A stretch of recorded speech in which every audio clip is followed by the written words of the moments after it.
What's up, guys? Brad here from Piney Grove, and there's two things that you guys out there that are fellow tractor owners and tractor enthusiasts have been telling me to get for the 4 years that I've been making videos about tractors.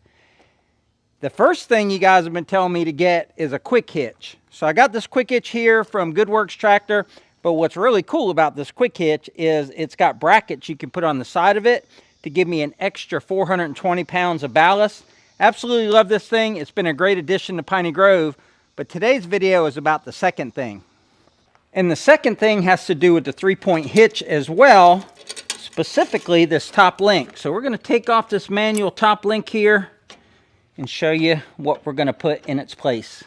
Most people know what a top link is, but I'll go over it real quick. It is the third attachment point of a 3-point hitch. You have your two lower lift arms, and then you have your top link here. And it's adjustable, so this part and this part screws in here so that when you turn the center, it extends. And this is in the fully retracted position. And for running the Summit tractor, this works for most applications. And a top link generally comes with a tractor. Now, I have purchased some aftermarket top links when I've needed a longer one. And something that comes to mind is our drum mower from Tractor Tools Direct. The top link I've been using for years was just too short for me to be able to angle the mower properly. And so I had to buy a new top link for that. And also, if you get a quick hitch, sometimes you have to get a new top link if it won't extend as much. But for a top link, you have to adjust it for every implement you put on there. You may have to extend it to push the implement back or retract it to make the implement tilt towards the tractor. But there's always an adjustment on a top link when you're hooking something up. And then usually that adjustment stays constant unless you're doing something like box blading where you may want to change the angle, or disking where you may want to disc deeper in some places and shallower in other places. So that's where the hydraulic top link comes into play. So this is a V4 hydraulic top link, and it comes just like this, unassembled, with the two hoses and the bolts that connect the top link, or the hoses to the top link. So we're going to put the top link on the tractor first. Make sure we have it in the position that we want it in before we put the hoses on. And also we want to make sure that everything fits, because I've been reading the comments about this top link and people love it. I mean, it's $140, relatively inexpensive. There'll be a link down below. We're sponsored by V4, so you'll get a discount if you use our link and the code that we provide. But they say that this clearance right here, sometimes you have to grind this, or you may have to actually grind this end. And I don't know, so we're going to go check and see if it fits on the Summit tractor. So we're at the Summit tractor where the top link, the manual top link I just took out, came from. And we'll put the pin in here. And there's no interference with this top link. So on a Summit tractor, a V4 top link will work at least on this end. We don't know about the other end yet. We'll put that in there and we're set. Now, everything you get from V4 is going to be metric, and I checked my metric wrenches, and this is bigger than my biggest wrench, which is 22 millimeters. But sometimes there's an SAE wrench or size that corresponds to the metric one, and in this case, 7/8 fits this good. And if you're into tractors and stuff like that, one of the best investments I ever did was getting an 18-inch crescent wrench. Got it for Christmas, so I guess I didn't get it. Or I guess I didn't buy it, but it was given to me. But this comes in handy because it'll open all the way up to 2.5 inches. And then I also have several of these. This one actually came from my dad. It's a 12-inch Craftsman, old school Craftsman, so this is probably from the 60s or 70s. But good to have adjustable wrenches, because a lot of times you're not going to have the wrench that you need. Now, these hoses have fittings on them, hydraulic fittings that'll go into the hydraulics on the Summit. And not every tractor has hydraulics. So if you're new to tractors, don't buy a hydraulic top link if you don't have a set of rear remotes, because you need some hydraulics to run this back here. And my Kubota tractor does not have rear hydraulics at all. It's a L series, it's their base model, and you can upgrade it with hydraulics, but I bought it used and the guy before me didn't. So just keep that in mind, that this is a universal hydraulic top link. It'll fit any Category 1 tractor. And Category 1 is the size of the pins here. So Category 2 would be like a 1-inch pin, and these are 3/4 inch pins. It's universal, but only universal if you've got rear remotes. All right, first of all, this fitting right here is going to require tightening. It looks like it's got a copper jam or crush washer on it. And then the other end has a hole in it, and that hole will go where there's some plugs that are keeping dirt from going in the hydraulic top link, but they'll actually provide you with a bolt that has a hole in it. So these are the parts you get. You get 2 bolts, one for each hose, and then a crush washer for either side of that open end that I just showed you on the hose. I've got some cardboard down here because hydraulic fluid is very thin, and no matter how clean you try to be with it, it just always gets everywhere. So, but they just got these 2 plastic caps in here, and don't put your lines here because they probably would fit on these bolts, but they go here in the center.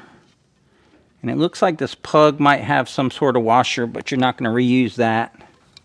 Now, I don't know if this top link has oil in it from the factory. I mean, I can see some oil, but I don't know if it has enough or if it's completely full. And these lines are definitely empty. Once you've cycled it a few times and you've gotten the air out of the system, you'll want to check your hydraulic oil levels to make sure that they're not too low. So we're going to put a crush washer on one side of this, crush washer on the other side. They're copper. And we're going to thread it in with the most convenient way for this to swivel up here. I'm going to put it on here loose and figure it out in a second here. Now I think this is a hose keeper, but I'm not sure. So leave a comment down below and help out our other viewers that might be watching this to learn. I don't know what this does.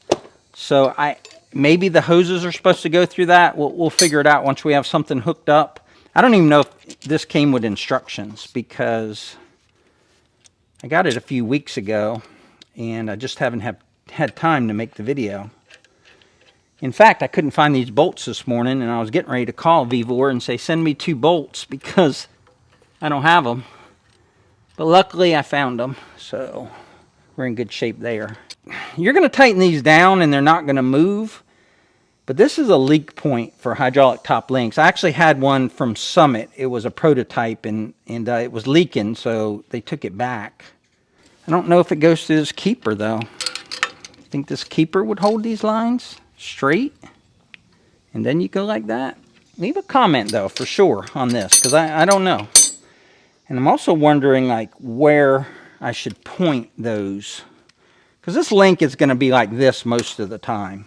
And if it's like this most of the time, you probably want them pointed as much as possible towards the back. That's what I'm going with anyway. I'm going to point that one straight back. I'm going to take this one and point it pretty straight back as well. I think I got them where I want them. I'm going to go ahead and tighten them down with the 7/8 wrench. And once they're tightened down, they should not swivel. And they should not leak. Putting quite a bit of torque on them. I don't know what the torque value should be, but I'm going with pretty much as tight as I can go. Since these don't matter which way they're pointed, I probably should have done these in the vise so I could get them nice and tight and it wouldn't be as awkward, but we're going to use the big honking adjustable wrench here. A little awkward, but that's pretty darn tight. That ain't going anywhere. Do the other one. Same way, probably just as awkward. Alright, that's tight too. Alright, let's plug them in and see if they work. So if you've ever hooked up hydraulic fittings before, you know that sometimes they just pop right in, easy breezy. There's a little sticker. But if these are ever hard to put in, I've got a tool I want to show you that I bought. And it has saved me so much aggravation with these hydraulic couplers. Now these went in easy, and a lot of times they do, but for those times that they don't, check this tool out. So I bought this from Amazon. I think I paid $105 for it, but it is the X-Boom QC Mate, and it's also sold by skidsteersolutions.com, and I'm affiliated with them. They did not provide that, so if you want to get it from them, you'll just look in the description below and you'll see the link to them and the code for Piney Grove. And if you can't get your hydraulic line to go on easily manually, this will help you out. I'll show you how it works real quick. So if this wouldn't go on, you take these forks and you'd put them back here. You could put them behind this plate. You can put them there in that hydraulic line. And you take this other fork and you put it on the back of that hydraulic line right there. And then you would clamp it in. Now, like I said, this one went in easy, but if it didn't, you could clamp it in. And I forget how much pressure it puts in, but it'll put in enough pressure to put in any hydraulic line. And I have to use this every time on the grapple, because the grapple stays out in the sun and the hydraulic oil expands on it. And when I take the loader off of the Kubota, there's one I always have to use this one on. I just can't push it on by hand. Got my GoodWorks tractor Versi hitch on here, and this is just a little mini hitch, so you can put a 2-inch ball in it. You can also put a ball in here for your fifth wheel. It also has some chain hooks on it. So this thing has come in handy, and it's going to come in handy today because I have to move some trailers around. We're going to hook up this top link just like this. And there's been no interference at all with this top link as far as hitting any part of the tractor or the hydraulic fittings or anything. Everything just kind of went in the way it's supposed to. Oh, and this thing here I think is like a keeper. I think if I had a hook or something up here, I could hook that. And if I did that, I probably would want that line inside of there. But I think that I could take what I use to hold up my top link here, my manual one. I think I could modify that to hold up this hydraulic one. Start it up, see if it works. All right, we'll extend it. Yep, there it goes. And it's full of air, so it's probably going to be a little quirky until we get it all purged out. Well, that thing right there, it got caught and it vented. So I'll put it back in later if I need it. Well, actually, I could now put it on top of this hose and bend it back. See, we show it all here at Piney Grove, the good and the bad. So as you can see, this link is working perfectly. There's no leaks. I got no hydraulic oil leaking. I got no leaks up here on my coupler, but you do see that it is a little bit too long for this tractor. But I'm getting rear remotes for the Kubota, so it'll end up on the Kubota. But this is just for demonstration to show you how to put it together and how it works. And I guess that brings up a crucial point, is that when you buy a hydraulic top link, make sure that you buy one that's based on the minimum measurement of your manual top link. So collapse your manual top link all the way and measure from the center of the pin to the center of the pin. And that way, like if this one was more compact, then it would be back here as short as your manual one, and then you could always extend it. You see how much extension it has. It has like 12 inches of extension or more. So just something to keep in mind. Like I said, this will be used on the Kubota tractor once I get my rear hydraulics on it. But that's how simple it is to put together and install the Vevor hydraulic top link. So now I have to get to work. I got to hook up a trailer so that I can empty out the red barn, because that's getting spray foamed tomorrow. And be sure to be on the lookout for that content, because spray foaming means that we're going to put our stalls together. And Deb now has her first animal not only reserved as far as being on a waiting list, but it's been born and it's being bottle fed. And after we get this done, it'll be here on Piney Grove. So that's exciting for us. But hopefully you guys enjoyed today's video. If you did, please click that like button. Otherwise, we'll catch you on the next video. And remember, life's short. Tractor hard, and check out these two videos right here. They're pretty cool too.